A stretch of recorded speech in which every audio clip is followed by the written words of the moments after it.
Nearly 20 years ago on Thanksgiving night, a man died after being shot in a crowded parking lot in Colorado Springs. Despite there being so many witnesses, though, the case eventually went cold. KRDO News Channel 13 senior reporter Sydney Schofield joins us live in studio with this Colorado cold case special report. Sydney.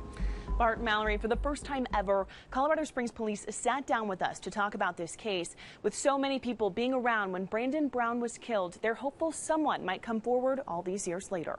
When he was well-liked, I don't remember not once him having any enemies or anything like that. He just had a lot of friends that really cared about him. Of the 7 people we spoke to in person and the other 4 who joined in on Zoom, not one had a single bad thing to say about Brandon Brown. He was a great grandson. I've got a lot of memories of him. He used to make me laugh at a lot of things he did. The 23-year-old loved his family, loved his friends, and always put others above himself. On Thanksgiving night in 2005, Brandon spent time with his cousins, who more closely resembled brothers. And when he went to leave, something strange happened. We never shook hands or hugged. When we were cousins, we knew that we loved each other. But when he left at 8:30, he actually shook my hand. And even Randy was like, "That's weird. We've never done that ever." And that's the last time I saw him. He called his family, too. Something he had never done before. Get on the phone and call all of his family members. Yeah, he said goodbye, on the phone. But it's not like he knew what was going to happen to him. So spiritually, I thought he knew, but didn't know. He went out with friends to a club and then ended up at Denny's in the middle of the night in northeast Colorado Springs. In a busy parking lot, a single shot was fired, hitting Brandon in the heart. His friends rushed him to the hospital, but he didn't make it. Colorado Springs police believe he was shot from a car by someone who followed him and his friends from the club. There's a potential vehicle of interest. It was described as a dark-colored Explorer or Expedition, and back in 2004, some of the witnesses described it as new. They're not sure if he was the intended target.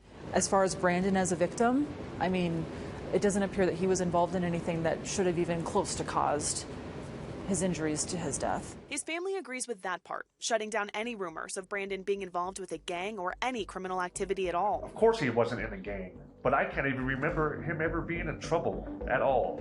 Not at school, not outside of school. I can't even remember him getting a speeding ticket.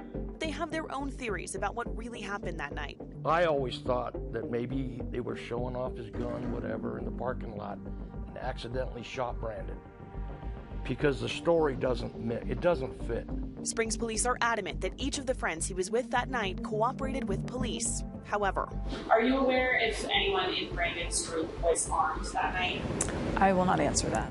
And at this point, his family is hoping that enough time has passed that someone might be ready to come forward. So they have to know what happened. They have to know who did it, period. Some members of Brandon's family, like his uncle, refuse to give up. And I'll tell you what, if my doctor told me I had 6 months to live, I'd solve that case.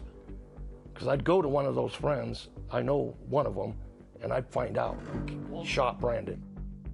We're sure it was an accident, but tell us, I just don't understand why somebody wouldn't come forward with some information. As the years pass, the loss does not get easier for Brandon's family as they pray someone will finally bring them closure. Maybe they will have some empathy and try to help us solve this case, because it kills us to not know what happened.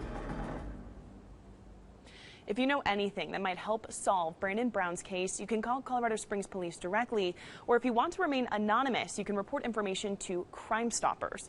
Reporting from our studio, I'm Sydney Schofield, KRDO News Channel 13.